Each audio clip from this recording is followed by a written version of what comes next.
In the space of just 5 years, GT Academy has gone from a gaming experiment to being the world's most innovative driving selector program. In that short time, GT Academy has taken 10 gamers out of the bedroom and put them on the track. Each GT Academy winner is given a rigorous fitness and driving development program which has turned them into professional racing drivers who compete at international race meetings all over the world, taking multiple podiums. Over the next few weeks, we will follow some of those winners as they take the next steps in consolidating their careers as professional racing drivers. We will also go to Silverstone and to Race Camp to discover who will be this year's GT Academy winner and embark on a journey that will change their lives forever.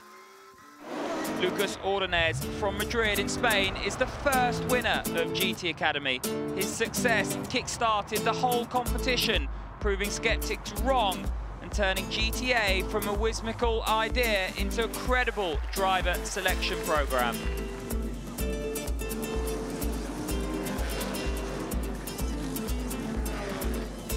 It's amazing, and it's my dream work to be around the world racing proper racing cars in the most fantastic racing tracks on earth.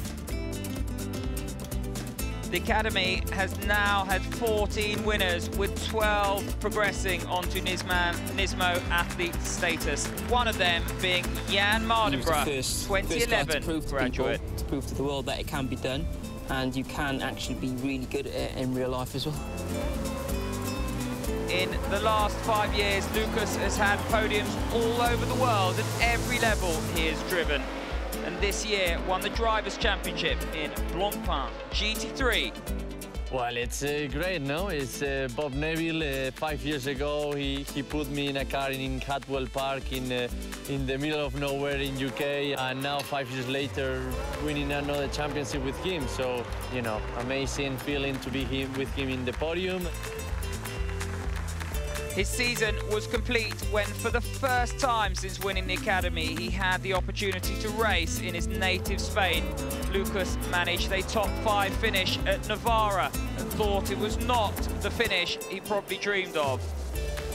Well, racing here was amazing, no? Amazing to see many Spanish fans following us and following me especially. Lucas' fan base is not just restricted to race days. His successes have made him fans within the motorsporting world. Darren Cox, Academy co-concept creator, Bob Neville, RJN team principal and RJN Works driver, and fellow NISMO athlete Alex Buncombe all know how good Lucas has been for the success of the Academy. Of course, yeah, the first year, it could have all been over. If Lucas was a dud, if you like, then we probably wouldn't be standing here now in year 5 of GT Academy.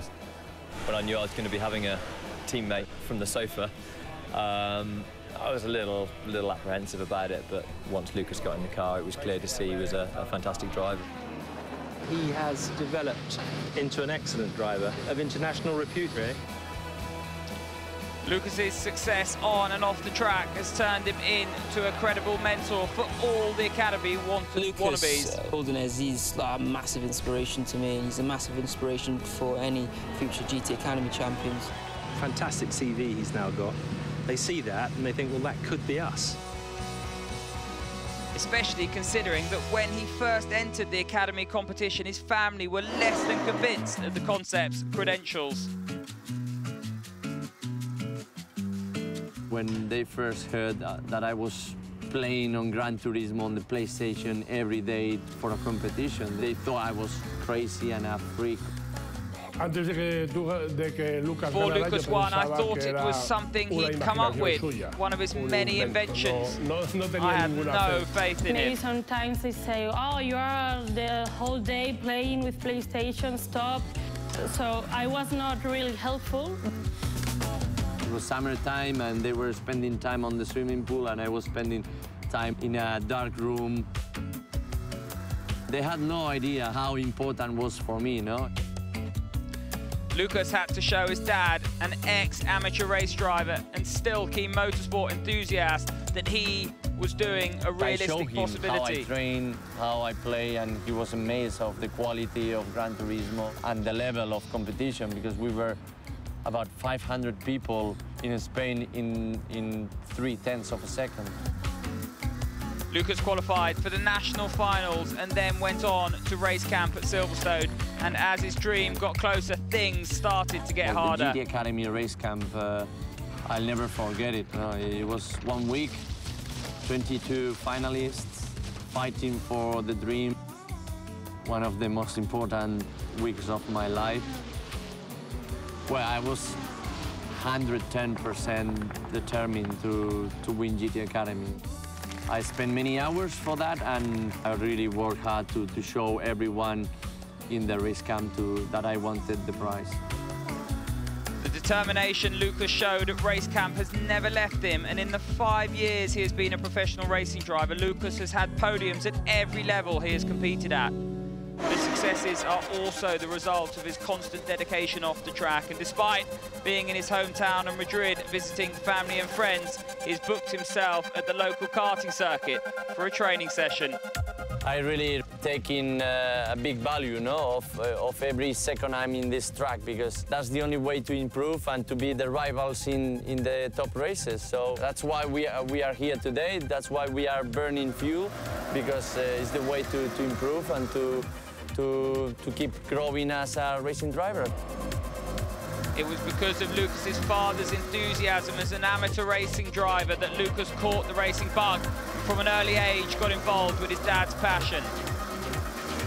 Bueno, yo soy el culpable de que Lucas esté interesado en las carreras desde muy pequeño, porque since he was very little, as I made sure he learned how to ride a motorcycle. Thanks to my dad, 4 years old. I got involved into racing, and he put us the fuel in our blood, and we can't stop now. So, it's his fault for sure. Por supuesto, yo soy muy orgulloso de Lucas porque I'm very proud of Lucas. Everything he's achieved has been due to his work, efforts and dedication. I've had nothing to do with that.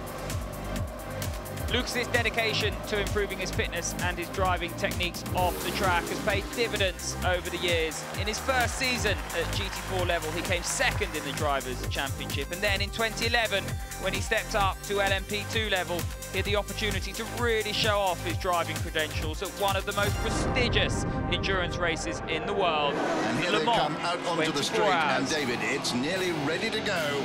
Big kick of smoke out of somebody, but the race gets underway now.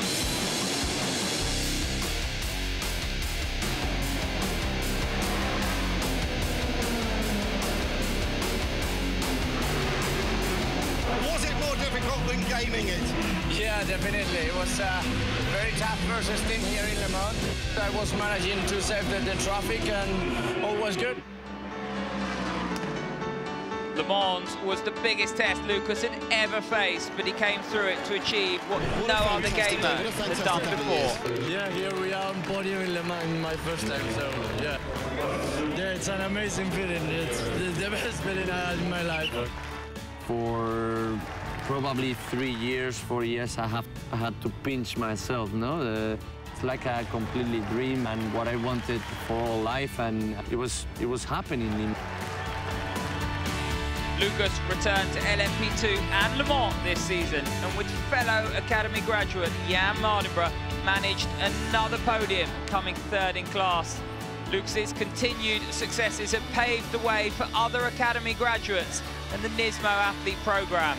There are 12 graduates on this driver training program now, and 5 of them have been racing alongside and against Lucas in 2 cars in this year's GT3 Blancpain series. The series started off well at Monza in Italy, where the 2012 graduates were eased into their professional life with the help of Lucas, Alex and Bob Neville. Both cars finished the race and in the top 20. Both cars scored points in the Pro-Am category. At Silverstone in round 2, Lucas in car number 35 had a fantastic race, finishing first, putting him and Team RJN in good positions. We have good lap times everywhere. Lucas sets the best lap time of the race. I think nearly perfect weekend. In round 3, however, at Paul Ricard in France, Lucas suffered a setback when his car was forced out of the race after an unavoidable collision. Despite this, the team still managed the podium with the other cars, and Lucas remained in the top 10 of the Drivers' Championship. Next up was the legendary 24 Hours of Spa, and it was here that Lucas's training and dedication off the track helped him. So to be on that podium, a race that's 60 years old, they must have been delighted. That finish at Spa took Lucas and Team RJN to the top of their respective championships. I know I'm leading the championship. I know that the only thing I can do is to lose the championship. I'm 10 points behind Lucas. This is make or break for me. It was a nail-biting end to the season, with the lead of the championship changing hands on several occasions, but it was Lucas who succeeded in the battle of the Nismo athletes in the end, with RJN taking the team's championship from AS Corsa, adding yet more trophies to the already full GT Academy cabinet. In the Blancpain Endurance Series for the first year and winning the drivers and the team's championship. So it's been a fantastic end of the season. For me, the concept of the GT Academy has been a revolution. Well, I'm convinced that within 5 years, Lucas can perfectly be racing in the LMP1 and winning at Le Mans. And of how far I've gone and how far is GT Academy going.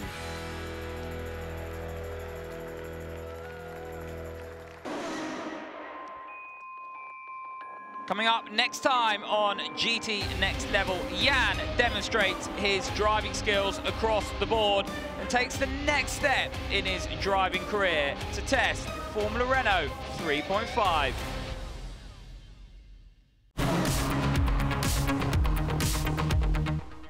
Nissan NISMO takes the GT Academy to the next level. Performance unleashed.